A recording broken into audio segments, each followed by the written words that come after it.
आज चाहिँ हामी यो राधे राधेको यातायात कार्यालय कसरी जाने भनेर चाहिँ हेर्दैछौँ हैन।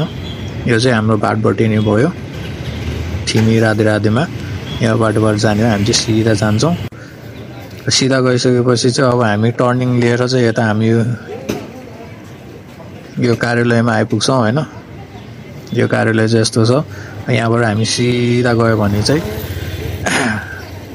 हाम्रो एक तलाको कार्यालय आउँछ। यो यतापट्टिको चाहिँ यो मेन भवन भयो हैन, यातायात व्यवस्था कार्यालय भनेर। यहाँबाट अलिकति सिधा गएपछि चाहिँ हाम्रो एक तलाको एउटा सानो घर जस्तो आउँछ। त्यो चाहिँ हाम्रो बायोमेट्रिकहरू दिने ठाउँहरू हुन्छ हैन। यहाँबाट हेर्न सक्नुहुन्छ। यहाँ चाहिँ अब मान्छेहरूको लाइन छ हैन। यहाँ यो बाटोमा त्यो सानो एक तलाको यो लामो चाहिँ यो मेन कार्यालय हो। यसरी बिहान आउनुभयो भने चाहिँ खाली हुन्छ। यो चाहिँ हाम्रो मेन भवन यातायात बाटो चाहिँ यस्तो छ है। फर्स्टमा चाहिँ हामी बायोमेट्रिकको लागि लाइन बस्नुपर्ने हुन्छ। यो चाहिँ कोठा नम्बर 3 मा हुन्छ। यस्तो छ। यो चाहिँ कोठा नम्बर 3 मा हामी चाहिँ यसरी लाइन यो ढोकाकोमा चाहिँ हामी लाइन बस्छौँ।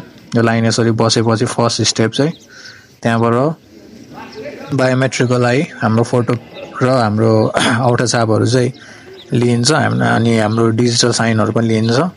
यहाँनिर चाहिँ हाम्रो बडापत्र छ हैन। यता चाहिँ सबै सूचनाहरू तालिएको चाहिँ यसरी लाइन बसिसकेपछि चाहिँ हाम्रो भित्र चाहिँ यसरी फोटोहरू खिचिन्छ।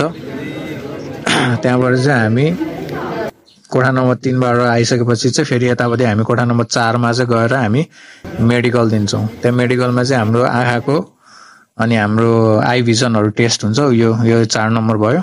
यो 4 नम्बरमा हामीले फर्स्टमा चाहिँ त्यहाँ रसिद काटिसकेपछि चाहिँ अनि हामी त्यो मेडिकलमा जान्छौँ। रसिद चाहिँ हाम्रो कति 105 रुपियाँ लिन्छ र त्यहाँबाट चाहिँ हामी यतापट्टि अर्को कोठा नम्बर 5 मा जान्छौँ। त्यहाँनिर चाहिँ हामीले त्यो बिल र हाम्रो सबै हुन्छ नि त्यो आइडी नम्बरहरू भएको त्यो कागज चाहिँ हामी त्यहाँ कोठा नम्बर 5 मा दिन्छौँ। अनि त्यहाँ एकछिन कुरिसकेपछि चाहिँ हामीलाई बिल आउँछ। अनि यहाँ दस्तुर चाहिँ हामीले 500 तिर्नुपर्ने हुन्छ। अनि त्यो बिल चाहिँ यस्तो छ। यो बिल र हामीलाई चाहिँ एडमिट कार्ड हुन्छ। त्यो एडमिट कार्ड चाहिँ हामीले लिखितमा हामीले दिँदाखेरि चाहिँ हामीले देखाउनु पर्ने हुन्छ त्यो।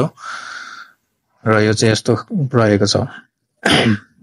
त्यसपछि चाहिँ हाम्रो अब काम सकिन्छ। अनि हामीले चाहिँ यतापट्टि नोटिसमा हेर्छौँ हाम्रो चाहिँ बायोमेट्रिक गरेको कहिले हो, त्यसको अब कहिले हुन्छ लिखित भनेर चाहिँ यता नोटिस तालिएको हुन्छ। त्यो नोटिस चाहिँ हामीले हेर्छौँ र त्यही दिन त्यही गतेमा चाहिँ हामी लिखितको लागि जान्छौँ। र लिखितको लागि चाहिँ अब हामी कहाँ जान्छौँ भन्दाखेरि त्यहीँनिर लेखेको पनि हुन्छ।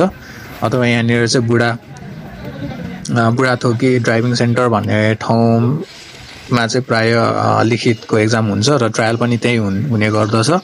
र त्यसको लागि चाहिँ यो त्यो बाटो पनि हामी गुगल म्याप हेरेर जान सक्छौँ।